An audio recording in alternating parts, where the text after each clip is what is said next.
Welcome to Lost Without Japan, a travel podcast about the life-changing experiences of exploring Japan and those moments we would be lost without. For your listening pleasure, allow me to introduce your very own Kanko Guido, Michael.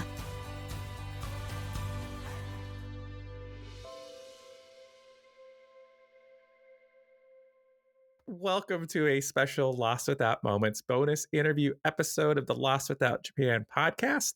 Our bi-weekly podcast is focused on getting you to Japan for your first visit or making your next adventure to Japan even better than your last.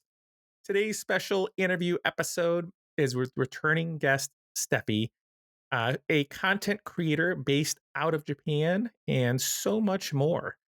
This is your director of travel for TKIC Studio Productions, coming to you with positive thoughts and excitement for your next journey to Japan in his return late this year or early next. I'd like to thank you all for giving me a bit of your time today. And I hope that what was going to be a video interview, which is audio only, due to, just life, I say. But I truly hope that this podcast finds you in a good place or on the path to a better one, no matter how it may seem at this moment. I believe that we could all use a beacon like this in our lives to help guide us during these times. And I hope that Japan, along with this show, will become that for you. If you're new to the podcast, welcome. And if you're a returning Lost Without listener, thank you again for your time and returning once more. For today's show, let me reintroduce our returning guest, Stephy, who we were talking beforehand was like a little over a year ago, last time that we talked. So they have quite a bit that's happened in their life since that time. And, just so excited to have them back today. We already had our fun laughing today. And my son is going to work on a thumbnail for us so that you can vote on this very important t-shirt competition that you can't see.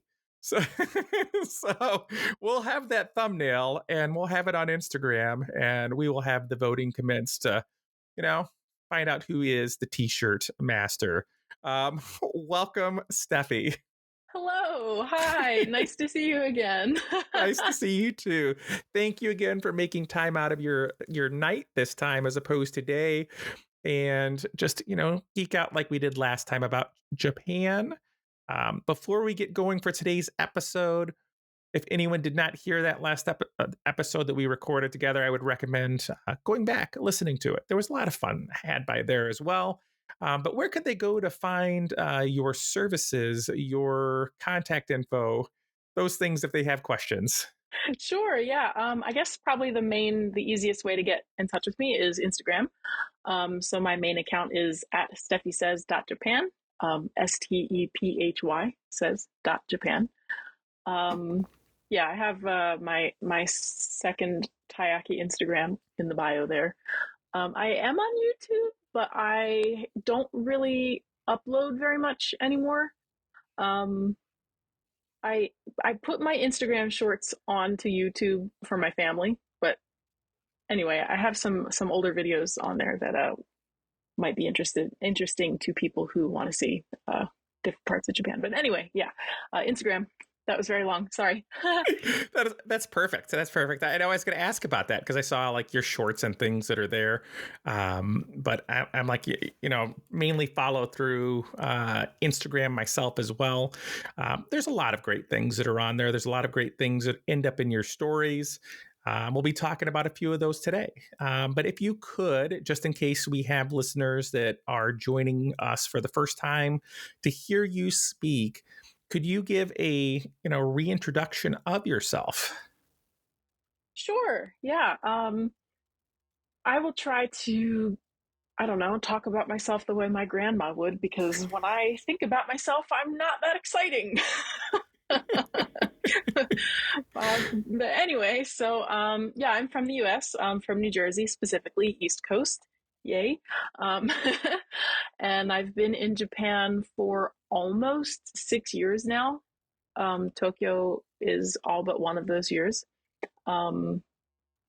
Yeah, and I have a regular 9 to 5 job, but I do kind of Instagram and content creation literally just as a hobby. I have a side business which I'm trying to pick up, but it's not easy to like start and get like your early customers. Anyway, for English consulting here in Japan. Um, yeah, I that's like me. that, and the underseller, of the year award goes to Steffi. I mean, I was we're gonna get into a little bit, but they've had quite a lot of awesome things happening to them. So I'll be like, I'll take that grandma's, mantle, carry that forward Thanks. for you. Thanks. uh, so it was like a little over a year ago that we talked. What have you been up to since that time?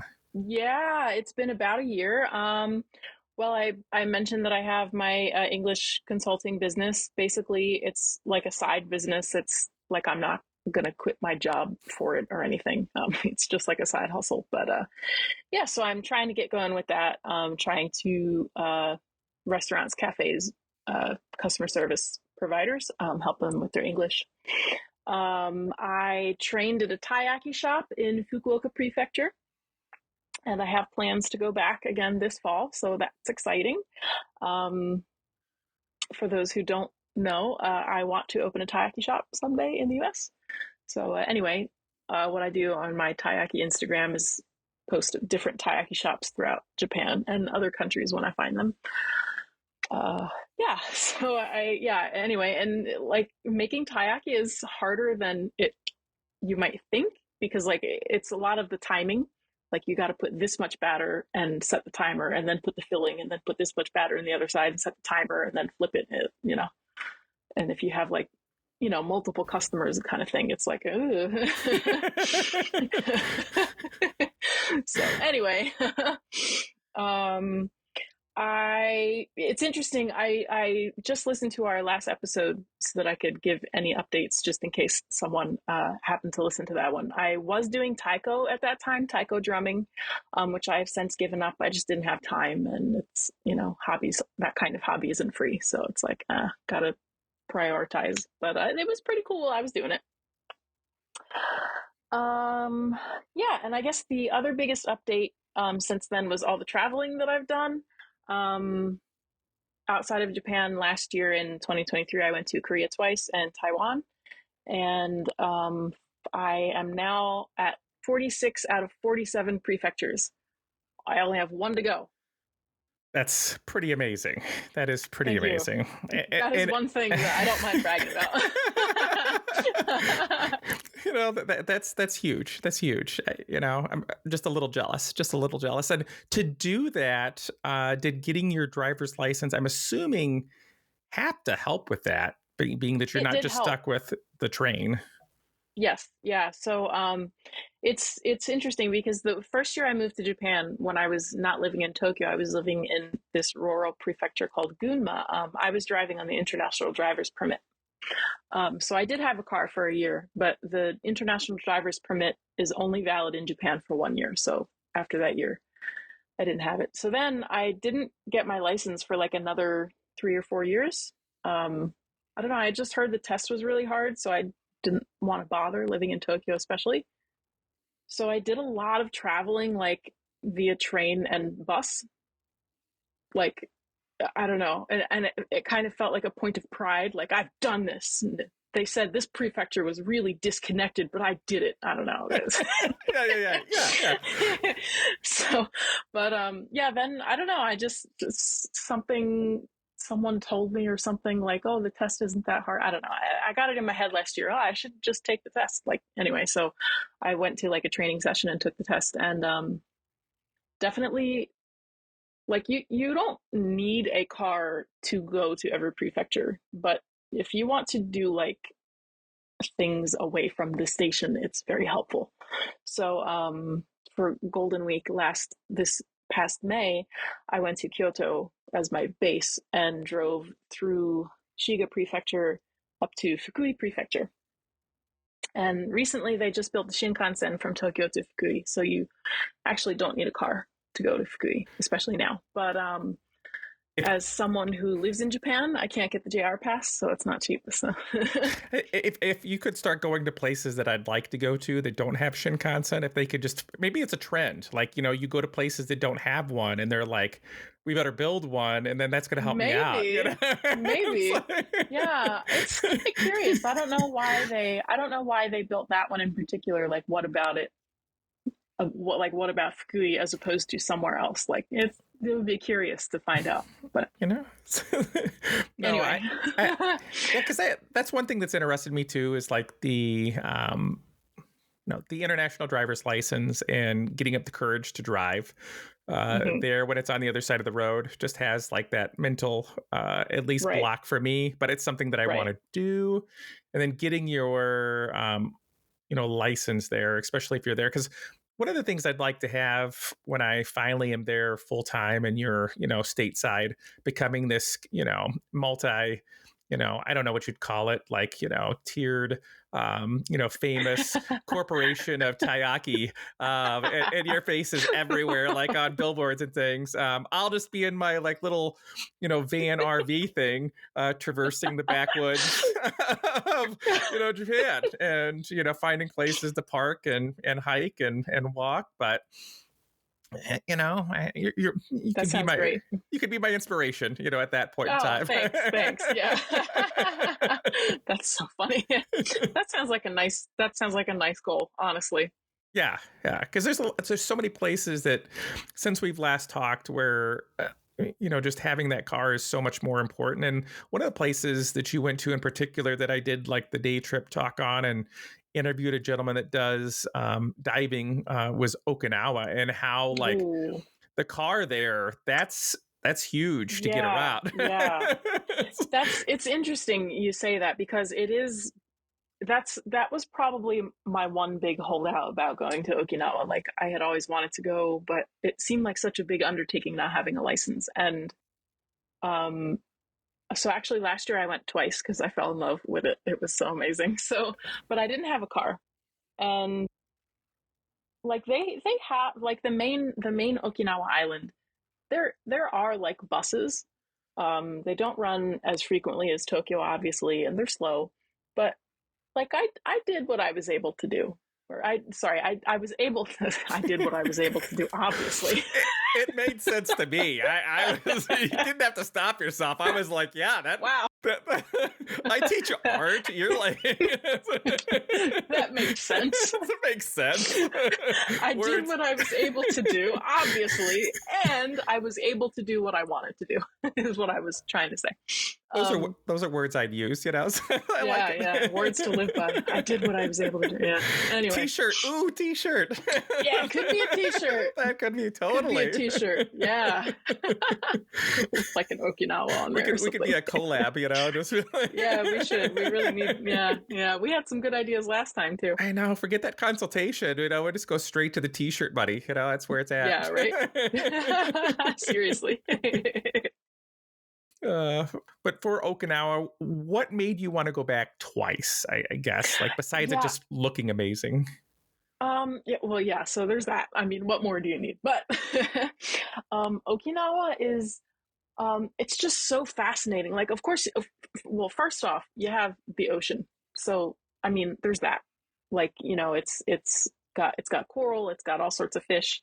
They have like the glass bottomed canoe stuff. I don't know, whatever. cool looking stuff you can do. Yeah. I like stuff too. You sell me stuff in the water.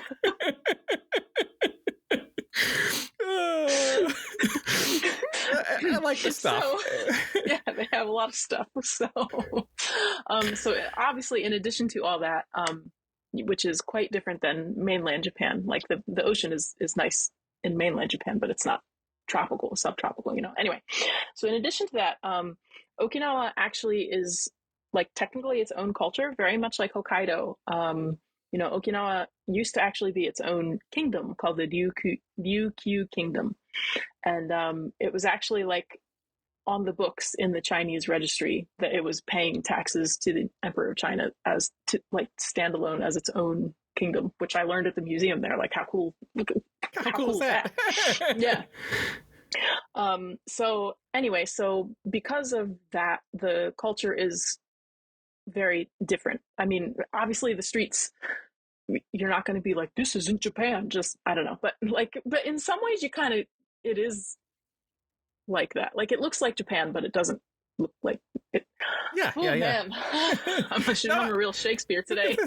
No, but it's true. It's true because it's just like you have a totally different, in some ways, way of life. You have a different culture. You have a different speed of things, that are done, and it's easy, I think, to fall into a trap if you're just looking at like maybe social media feeds or posts or something of having just like one view of what it is. But it is. I mean, that's half the fun, and that's why, like, when people ask, at least to me, like, why can you keep on going back to the same country again and again and again? And I'm like, there's so many different places within this country that are different from each other and give like a different vibe, a different group of people. It's just like, I'm good for a while. Yeah, So, it's so interesting you say that, because like even places that you've been to once, they're nice enough that you want to go back.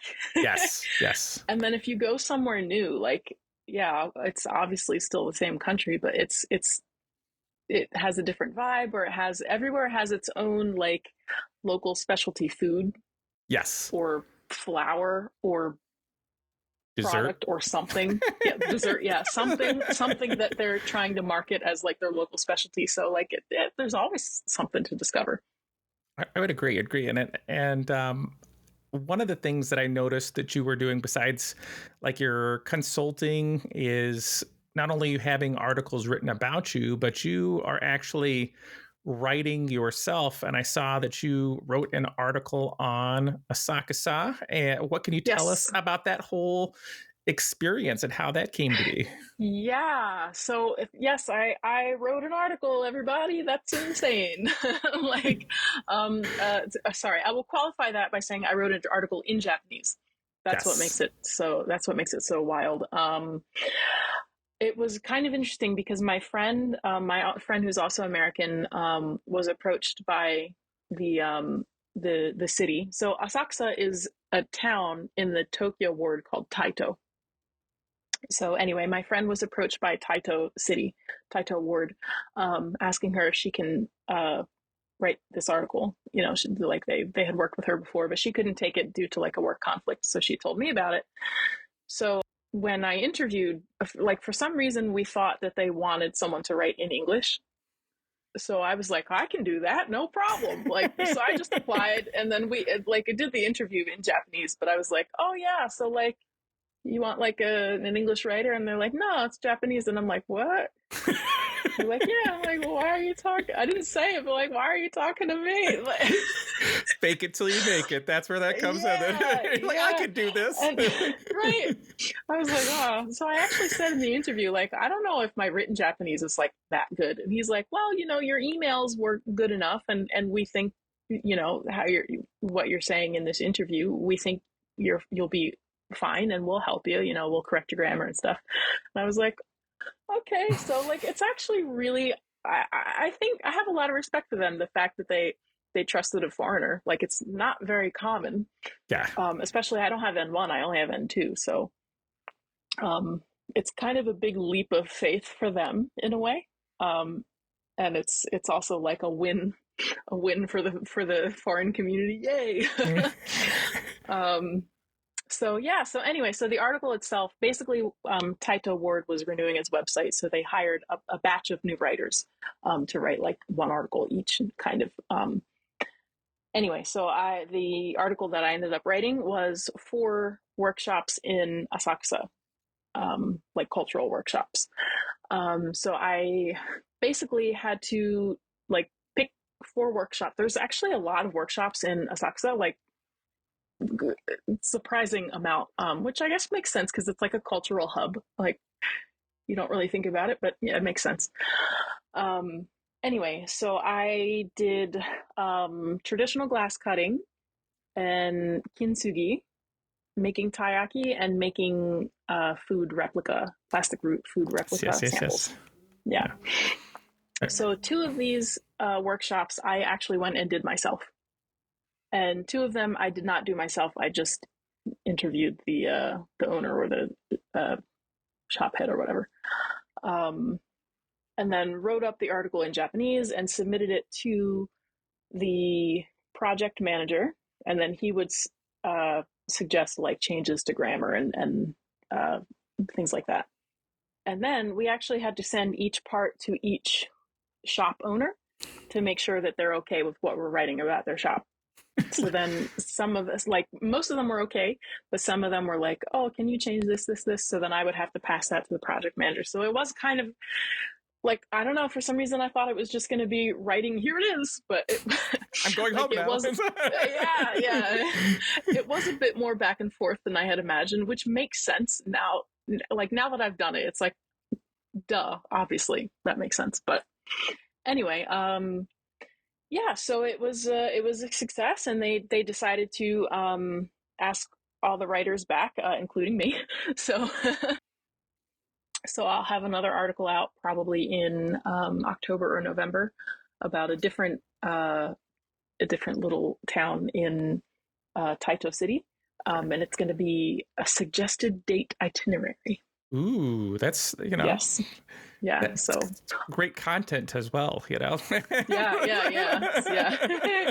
Yeah. So actually, I made a bunch of posts about this article that I wrote. Like I made the kayaking reel just because I like kayaking, yeah. But then I made like the photo post of the other ones, and I didn't actually have to do that. That wasn't part of the job, but it was kind of like, I want to promote my article. Yeah, and these shops are really cool, and I have the photos, so it's like, yeah, okay. So anyway. It's awesome. And then like following that up, so you wrote in Japanese, which is like a huge accomplishment, something to hang your hat on. And, but then recently you had Travel Life Japan recently wrote an article on you. And by recently, I mean really recently. Like today. Today. But what can you tell us about that? How'd that come to happen?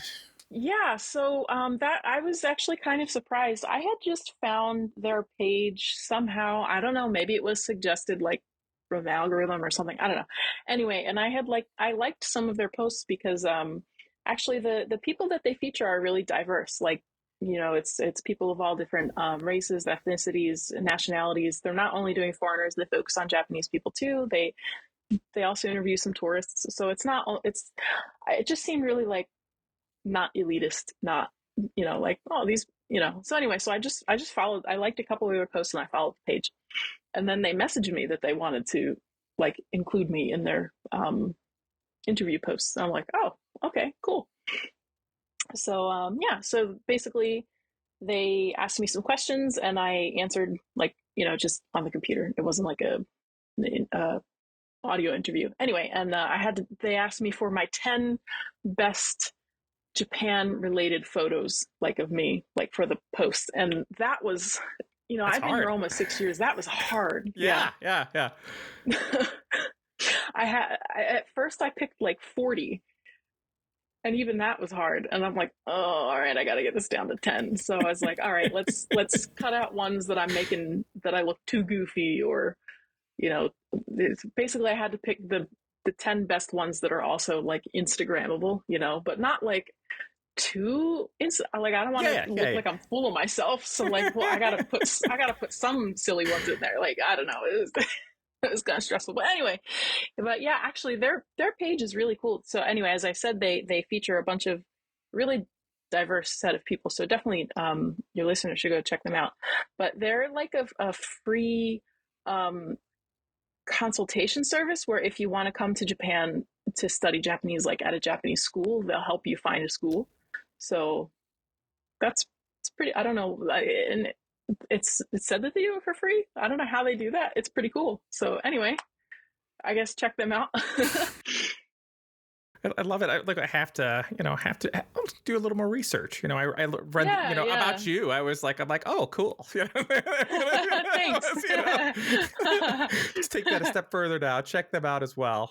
We'll leave a link to the articles and things like that so people can get a chance to look at them and see how awesome you are. We'll keep on selling that. Oh, but you. that's but I did see one of the things from last time to this time is, like you said, on YouTube you have a ton of YouTube like content. At least you got a bunch of videos that you could watch, and I enjoyed watching them. And I saw the transition to shorts, like you said, where you have your shorts that you're sharing, and it seems to be kind of just a general, I don't know, like how things are moving. The more I see in general, like people doing a lot more shorts as opposed to, the whole video, Okay. And things that are even proper YouTubers. Yeah, well, you're a YouTuber. I'll say it. Well. But you're so much more now. You couldn't be constrained by just the YouTube confines of YouTube. That's right. It's like it's just not enough. It's not enough, I say. YouTube can't hold me. But you said so your main reason of having like the shorts and things on there are for your family and things that aren't following on Instagram, or. Yeah, so basically, as I explained on the last time I was on the show, I started my YouTube as a way just to show family and friends, like, hey, I saw this cool thing in Japan. So I was doing just like stuff that I would find, wherever. And I've been to like some really interesting places and made like a full YouTube video about it back then, and some life in Japan stuff too. Like I made a video about like how to donate blood if you live here, and like just I don't know, just stuff that I thought was interesting. And I really liked it. I enjoyed it. But the thing about YouTube, I think I mentioned this last time also, the thing about YouTube is if you want to make a video that's not just like a talking or a live stream type thing, it's a lot of editing. It like for one 5 or 10 minute video, it would take me hours and hours. And I just started to get like overwhelmed. Yeah. And it's hard to get a following on YouTube. Yeah. Like I think of the, TikTok, Instagram, YouTube is known to be the one that's the most difficult to get like a loyal. So I just wasn't really growing very much, and it was getting frustrating. And yeah, and then I don't know, someone just like, I had met an Instagrammer in person, and he told me like, oh, making a reel isn't actually that difficult. And I'm like, at that point, I had some YouTube videos that I converted to be portrait to put on Instagram to try to get people to my YouTube, which doesn't work. But anyway, so like I was already making reels, but not like actual reels, just like the full thing is on my YouTube type reel. Yeah. So anyway, so I already knew kind of the process, and it was like, oh yeah, maybe. I mean, if it's only a maximum 1 minute, then it's theoretically less editing, right? So yeah, that's kind of how that happened, really. And then as I was posting more, like I would post more stories, and then more for like, so it's kind of like as I just started, like I had an Instagram already, but it wasn't like really active, So yeah, and it's kind of funny because if I look at my reels in the beginning to my reels kind of now, like I think I was trying to make reels like a YouTube video in the beginning, like reels are a lot more snappy. There's not very much downtime, it's you got to keep people's attention, as opposed to YouTube, people are on YouTube for hours on end, right? Yeah. So yeah, my older Instagram reels are like a little cringy now looking back with the real lens of the point of view. But yeah, anyway, so yeah, that's kind of that. But yeah, like I kind of don't, sorry grandma, I don't want my grandma to get on Instagram because she'd comment on all my things like, you're doing so good, dear. Heart. Heart. Yeah, like, grandma, you're ruining my street cred. I love you too, but please. Yeah, please stop. So she might actually hear this. I love you, Grandma. And, no, my dad, he listens to all my episodes and things like that, but it's just, in audio format only. So he Okay. counts, as my, the listening and things like that. But anything having to do with taking that a step further, he's like, no. But That's so funny. I appreciate it because, those views, the listens, the downloads and stuff like that. I'm like, thanks, Dad. Thank you for Yeah, I keeping mean it consistent. yeah. You have a loyal follower, which is great for your stats. I told him, I said, him being here this summer, I've noticed a significant drop in my numbers. So I need him to go back to Arizona now just to help, bump that back up. Well, just because he's hearing you every day now, he doesn't need that's right. he That's doesn't right. need to hear It's like your he's like, show anymore. That's right. He's, you follow behind there. There's all sorts of great stuff. So That's so funny. but yeah, so you said you went to Okinawa, and I know that Yes. from other things too, you have other things that you've done since we've last talked too. What else do you want to share? Yeah, so I went to Okinawa, totally fell in love. Same thing happened in Korea, actually. I went to Korea twice last year. Yeah, actually last time we talked, it had been a long time that I had been overseas, obviously because of COVID, besides Japan and the US. So I was excited to go to Korea at the time, like to challenge myself to, get out of, just to get in an unfamiliar environment again. And I loved it. I loved it. It's actually really interesting. I don't know if I'm going too off course, but it's interesting because a lot of people who fall in love with Japan or Korea end up hating the other one because they buy into this whole kind of like long-standing beef that the countries have with each other. It's like, come on, man, it's the 21st century, and like Japanese young people, Korean young people, they get along. Yeah. Japan loves K-pop, Korea loves anime, like, Who doesn't, Yeah, right. So anyway, yeah, Korea was really nice. The food is really obviously very different to Japanese food. The general English level of the average person on the street, especially someone like 30 and below, is much higher than Japan. The signs, there's not as much English signage as Japan. So that's interesting. But yeah, they have great food, great cafes. The cafe culture is a big deal both in Japan and Korea, but I noticed some differences. Anyway, so yeah, Korea was nice. I went there.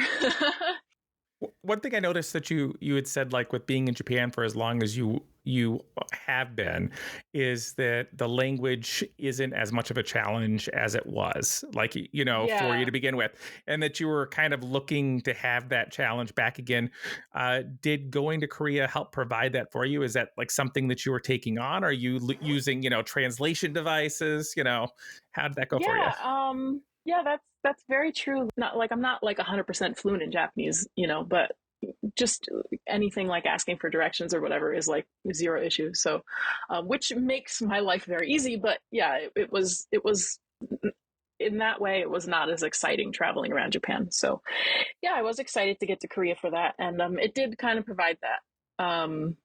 Like for one, actually, South Korea is super safe, so you don't have to worry about those kinds of things. So like you can have, I could have that challenge without like being afraid for my life or for my wallet or whatever.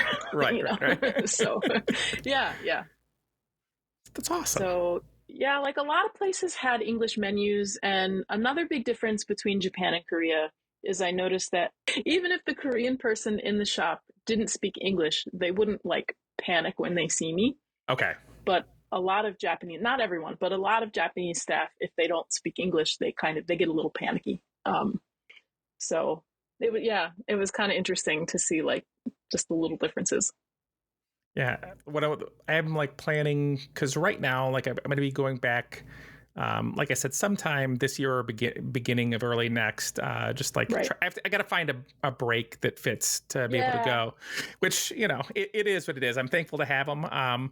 But then after that, like it's going to be saving to go back with my daughter for their first time. So to be kind of I have some other things planned that aren't things that I've done, but we'll be doing Tokyo and Kyoto and the Osakas or Right. Hiroshima, things that you normally do when you gotta somebody's tailor the trip.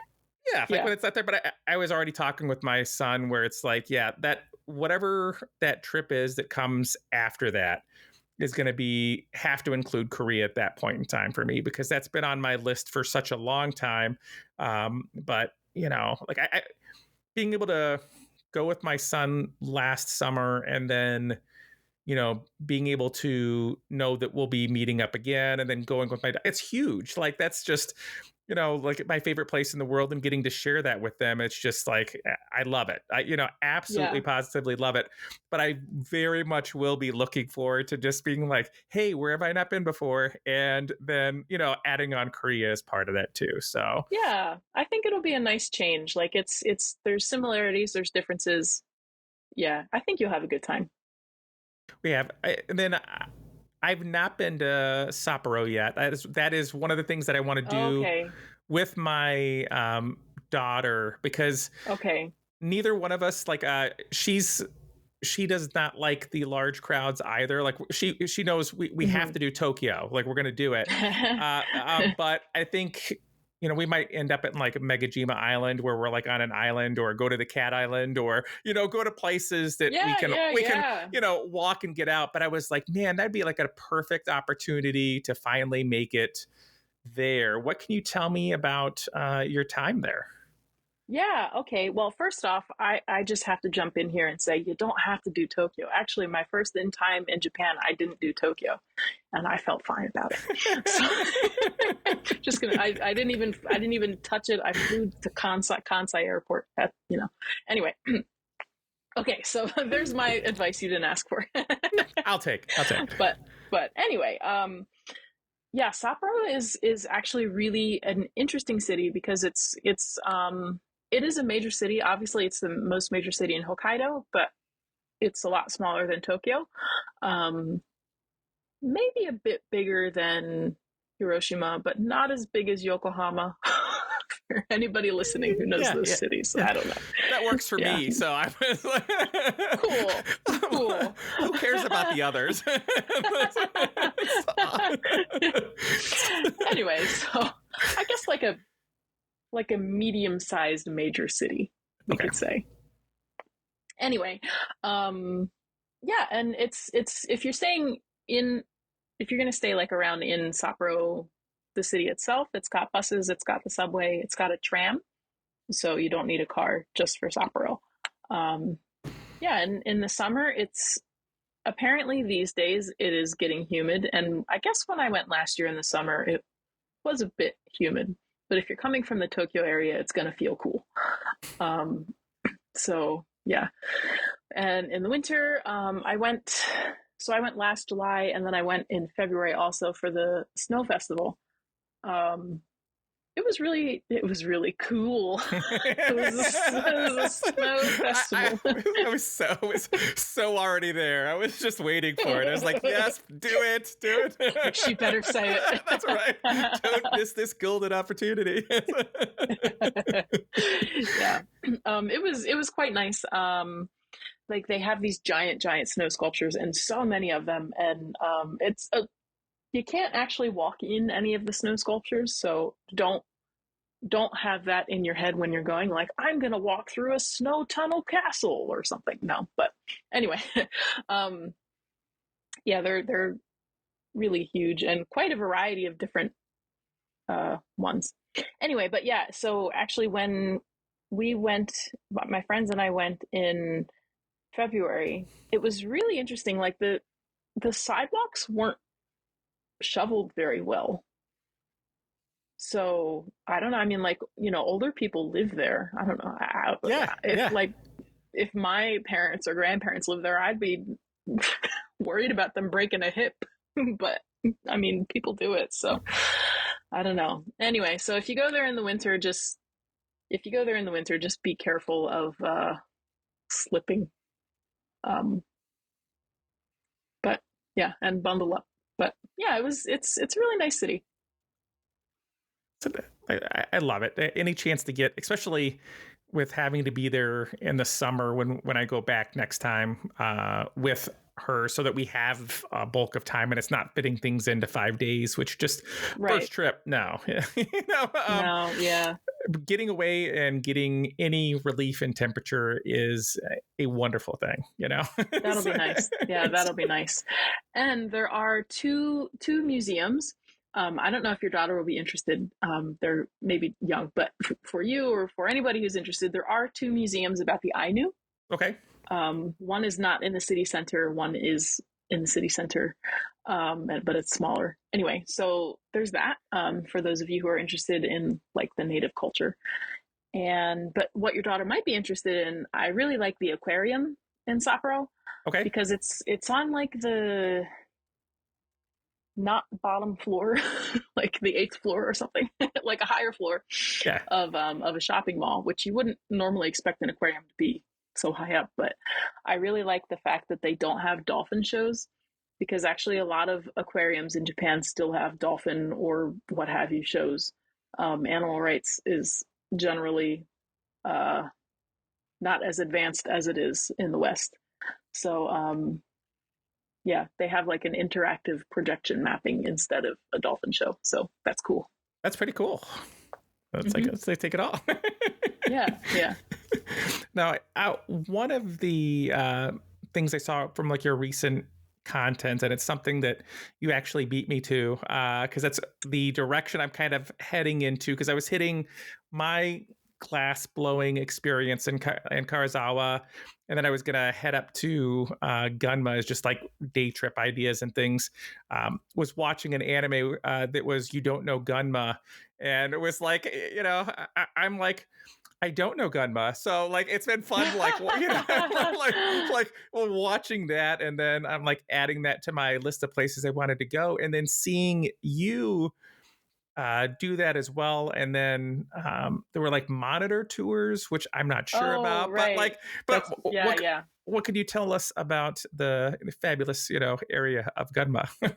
Okay, so basically what I'm doing on my Instagram is I made like a loose schedule. So I'm doing Tokyo Tuesday and somewhere Saturday, like somewhere not Tokyo Saturday. Yeah. So anyway, so the past several Saturdays I've been making various videos about Gunma. I used to live in Gunma. I like it a lot, but I think even if I didn't live there, I'd still like it. But yeah, so there is a Shinkansen stop in the major. This is a small city. Takasaki is the city in Gunma. There is a Shinkansen stop, but overall the prefecture itself is quite rural. Probably the most famous thing there is an onsen town, Kusatsu Onsen. Yeah, probably every Japanese person knows Kusatsu Onsen. And then there's some other, there's like a few other onsen towns, and the anime Initial D, the driving anime, took place in Gunma also. So there's like some really cool mountains around there.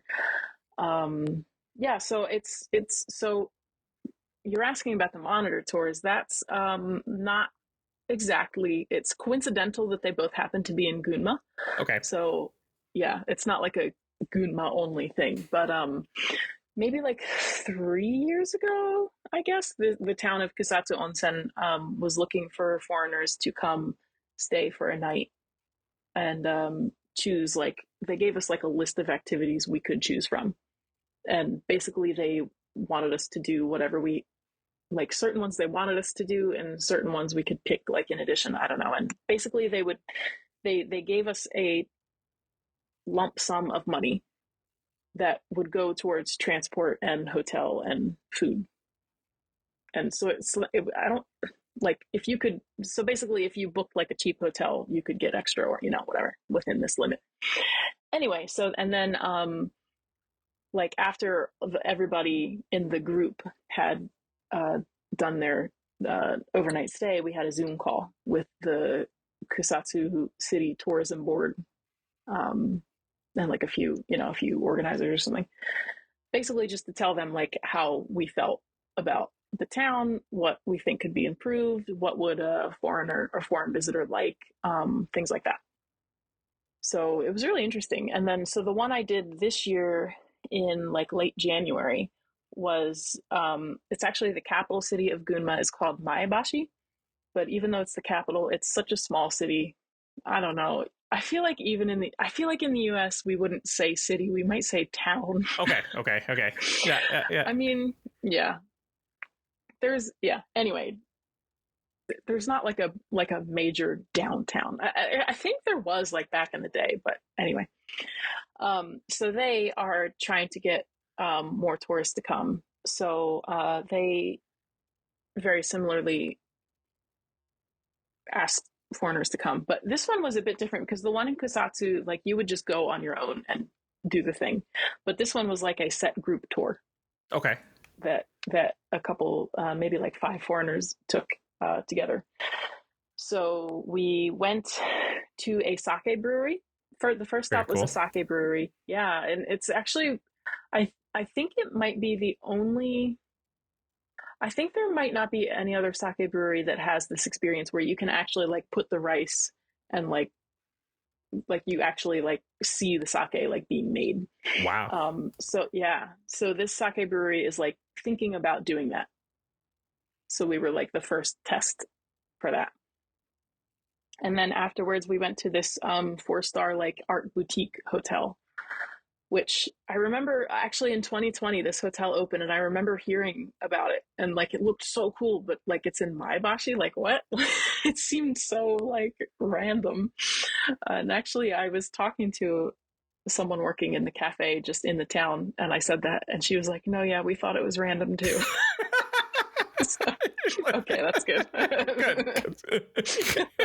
I don't feel so bad now.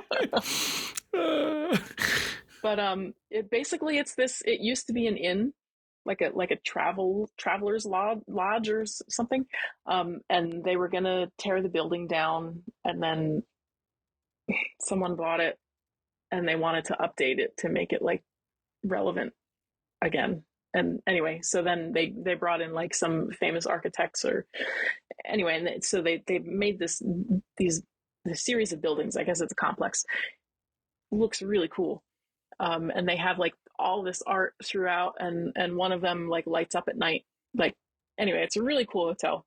So we stayed there and then the next day we did a cooking class of like local Gunma food. And actually this cooking instructor is like a really professional cooking instructor. Like she teaches like cooking classes. It's not just like someone who's like, oh, I could teach how to cook, I guess, whatever. But I guess she's never taught foreigners before, maybe. Like she doesn't speak English. So yeah, anyway, it was kind of a set trip. So basically they gave us a flat fee for doing that. And then we didn't pay for anything extra. So we didn't pay for anything and we got a flat fee. Wow, yeah. And then at the end of the tour, we all had this discussion of like, if I were a foreign tourist who's never been to Japan before but had a lot of money, what would I think of this tour, kind of thing. So one day I hope to be that. Emphasis on the money. That's right. It's like, have it all. Yeah. But no, let's see here. We are doing pretty well on that 11 o'clock ish cutoff. Is there anything that you would like to add on or talk about before, showing you my awesome T-shirt that I have to share and, us wrapping up for today? Yeah. I guess that's about it. We've covered a lot, and I don't know. I hope my stories. I don't know. I feel like I talk about myself a lot, but I hope I can inspire people or give people some ideas about what they can do if they come live here, or some travel ideas. I don't know. I hope I was helpful to someone. I think if anything, one of the reasons I love having you on is just your excitement and just, joy that you have talking about all that you're doing. And that, I think, if anything else, beyond seeing all that you are like possibly could do when you're there. I mean, between writing articles being written about you, sharing what you're doing, having these tours that you get to, go give feedback on, becoming a taiyaki master, having a consultation business on the side. And I don't know why you couldn't fit in doing long YouTube videos. I don't understand it. I don't get it at all. Who needs sleep? That's right. Sleep is for the weak. More coffee. So, but yeah, I just appreciate you having on, and despite our hiccups in the beginning, everything turned out wonderful. But I have my love of Lost in Translation. I have Lost in Translation if it was like a Yakuza.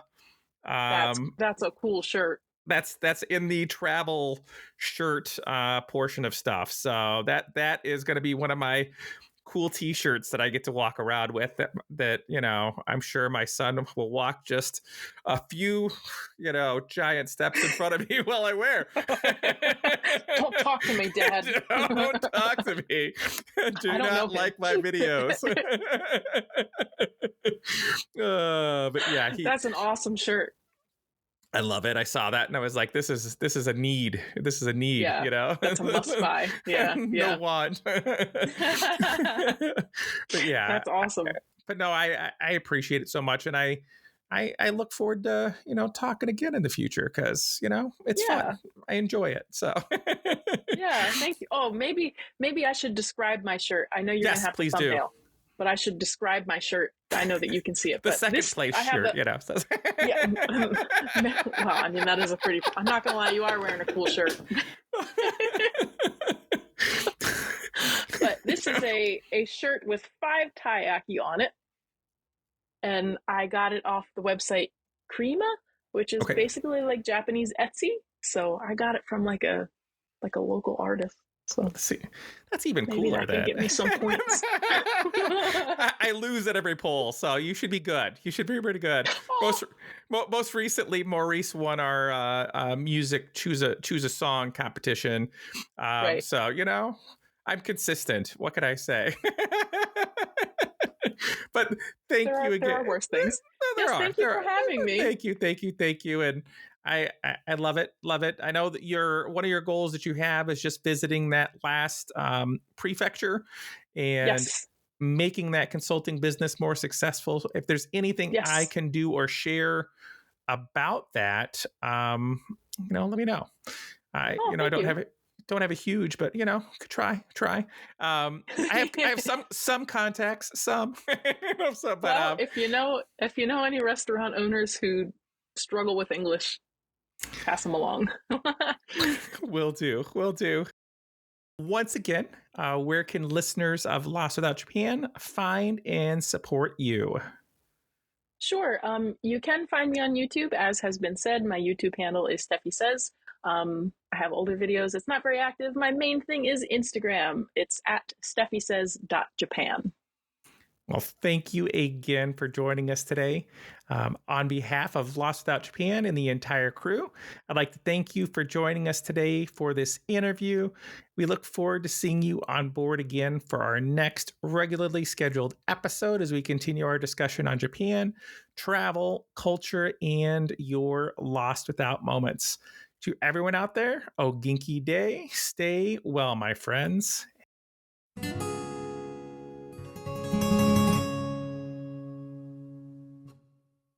凍えたお前はカチカチのコチコチさ俺が固めてやるお前をチンしてさ俺の口の中でとろけちまいないよ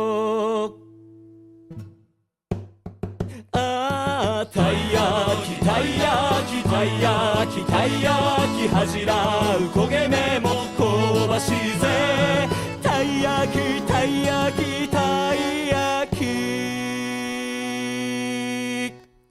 お前が恋しいぜ